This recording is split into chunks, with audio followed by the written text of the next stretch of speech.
I keep hearing that Joe Biden has to govern from the center. He has no choice, they say, because he has razor-thin majorities in Congress and the Republican Party has moved to the right. Well, that's rubbish. First, there's no center between the reality-based world and the conspiracy-fueled, hate-filled world of today's Republican Party. Second, the problems the country is facing cannot be solved with milquetoast centrist solutions. They demand immediate, bold action. I've been in or around politics for 50 years. I've served several Democratic presidents who have needed Republican votes. But the Republicans now in Congress are nothing like those I've dealt with. Today's Republican Party is a cult. 93% of House Republicans voted against impeaching Trump for inciting an insurrection, and Senate Republicans refused to convict him. This is after Trump's insurrection threatened even their own lives.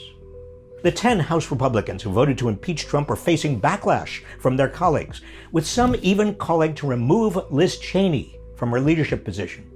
But hardly any have condemned the vile conspiracy theories spouted by Republican Congresswoman Marjorie Taylor Greene, who has claimed that the Sandy Hook and Parkland school shootings were false flags, and that the deadly California wildfires were sparked by a Jewish space laser, among other wild lies. All of this marks the culmination of the GOP's growing lunacy over the last 4 years. With Trump at its head, the Republican Party has embraced blatant white supremacy. Proud boys, stand back and stand by. And now inhabits a counterfactual wonderland of lies and conspiracies.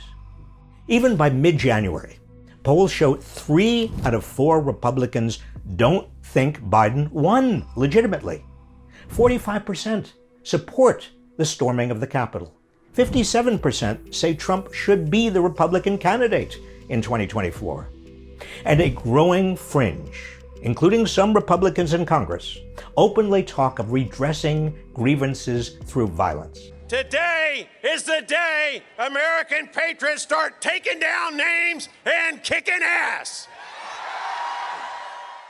With this Republican Party, Biden cannot be a centrist.